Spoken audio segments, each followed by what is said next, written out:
Hello everyone, how are you all? I hope you all are enjoying learning. आप सभी लोग बहुत अच्छे से ग्रामर की पढ़ाई कर रहे हैं और आपको करना भी चाहिए, क्योंकि इंग्लिश में ग्रामर का बहुत ही महत्व होता है। हम लोग पिछले कुछ दिनों से ग्रामर, बेसिक इंग्लिश ग्रामर सीख रहे हैं। आज उसी के क्रम में हम जानेंगे फ्रेजल वर्ब्स के बारे में। फ्रेजल वर्ब्स क्या होता है? तो फ्रेजल वर्ब्स फ्रेज और वर्ब से मिलकर बना है। Phrase A group of words that does not have complete meaning is called phrase. तो फ्रेज में ग्रुप ऑफ वर्ड्स होते हैं, लेकिन उसकी कंप्लीट मीनिंग्स नहीं होती है, जबकि सेंटेंस में कंप्लीट मीनिंग होती है, इसलिए वो सेंटेंस होता है। और फ्रेज में कंप्लीट मीनिंग्स नहीं होती है, ग्रुप ऑफ वर्ड्स तो होता है लेकिन कंप्लीट मीनिंग नहीं होती है, इसलिए फ्रेज है।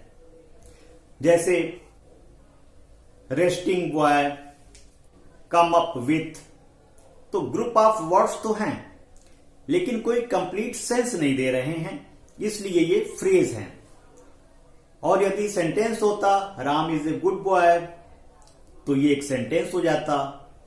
और सिर्फ यदि ग्रुप ऑफ वर्ड्स है ए गुड बॉय, तो ए गुड बॉय का कोई सेंस नहीं है, इसलिए ये फ्रेज है। और दूसरा है वर्ब। तो आइए इसके टाइप्स देखते हैं, कितने टाइप्स के होते हैं phrasal verb. Phrasal verbs 3 types के होते हैं, 3 प्रकार के होते हैं फ्रेजल वर्ब्स।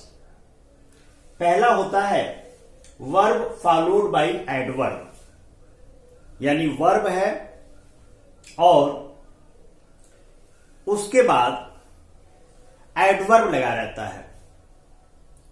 तो इस फ्रेजल वर्ब को हम टाइप देंगे verb followed by adverb. Second type है फ्रेजल वर्ब का वर्ब फॉलोड बाय प्रीपोजिशन।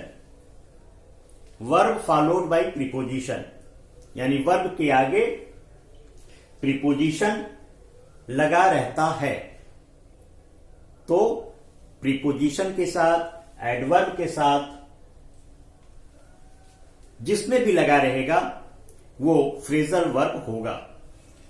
तीसरा प्रकार है verb followed by adverb and preposition. और कोई कोई फ्रेजल वर्ब के आगे एडवर्ब भी रहता है और प्रीपोजिशन भी रहता है, वो भी फ्रेजल वर्ब होता है। कुछ एग्जांपल्स देखते हैं जिससे आपका डाउट और क्लियर हो जाए। We sat down and drank. We sat down, हम लोग बैठ गए और पिए। यहां पे देखिए sat वर्ब है और डाउन एडवर्ब है। एडवर्ब विशेषता बताती है वर्ब की, तो sat यहां पे वर्ब है, डाउन एडवर्ब है। तो वर्ब फॉलोड बाय एडवर्ब, तो यहां पे sat डाउन फ्रेजल वर्ब है, क्योंकि सैट के बाद डाउन लगा है, वर्ब के बाद एडवर्ब लगा है, इसलिए ये फ्रेजल वर्ब है। सेकेंड एग्जांपल्स देखते हैं फ्रेजल वर्ब का। The price of house there will go up, यानी जो हाउस के दाम हैं, मकान के दाम हैं, वो उस एरिया में गो अप हो रहे हैं, बढ़ रहे हैं।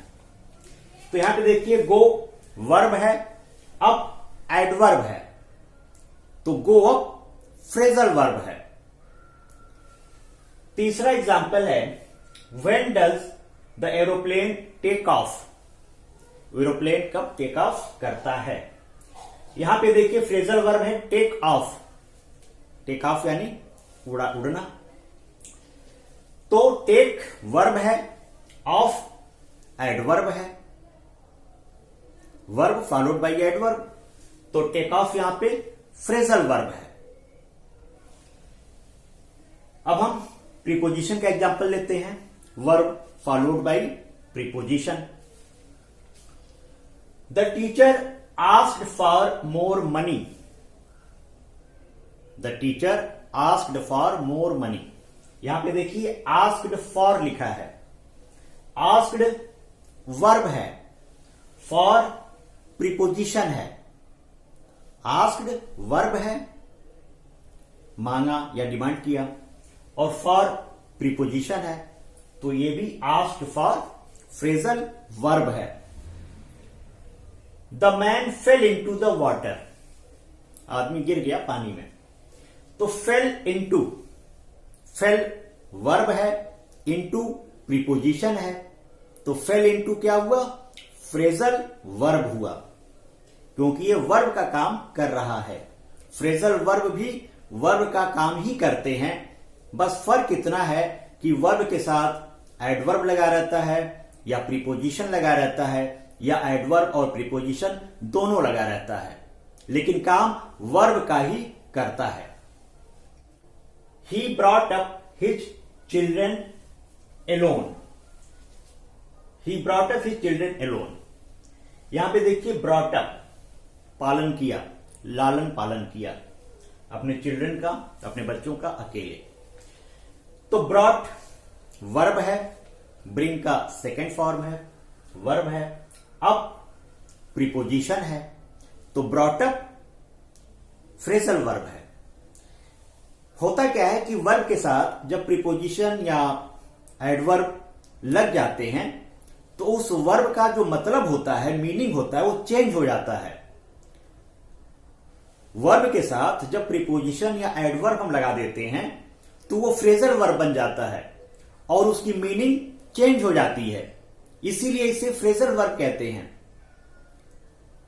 क्योंकि किसी वर्ब के साथ हम यदि प्रीपोजिशन लगा दें या एडवर्ब लगा दें, या प्रीपोजिशन और एडवर्ब दोनों लगा दें, तो उसकी मीनिंग चेंज हो जाती है।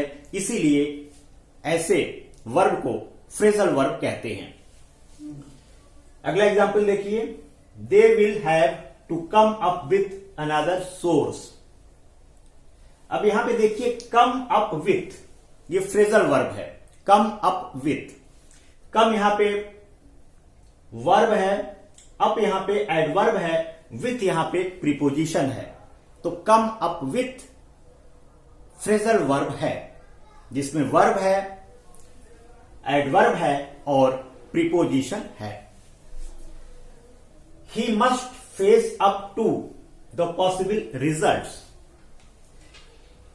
फेस अप टू, फेस करना, मुकाबला करना, तो फेस यहां पे वर्ब है, अप एडवर्ब है, टू प्रीपोजिशन है, तीनों को मिलकर के बन गया फ्रेजल वर्ब, तो face up to phrasal verb है।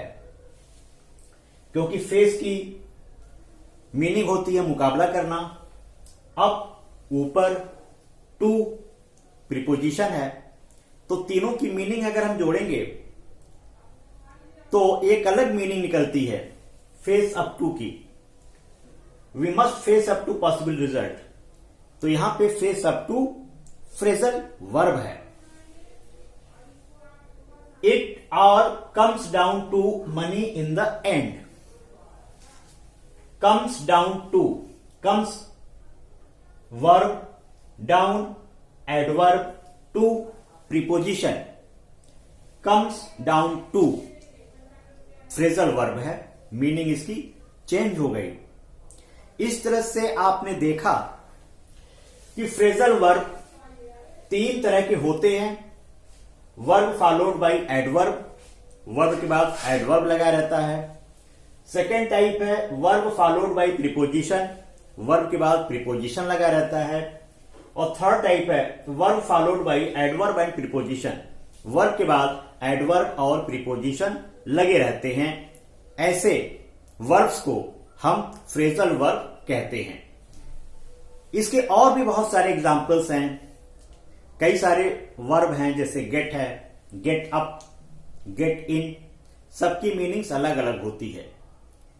इन सबकी मीनिंग्स बुक में आप लिखेंगे और इसको अपने अनुसार सेंटेंस में कन्वर्ट करेंगे। क्योंकि जो वर्ब होता है जब वो फ्रेजल वर्ब हो जाता है तो उसकी मीनिंग चेंज हो जाती है। तो आप ऐसे फ्रेजल वर्ब को कॉपी पे लिखकर मेक सेंटेंस करेंगे और एक्सरसाइजेस को भी करेंगे।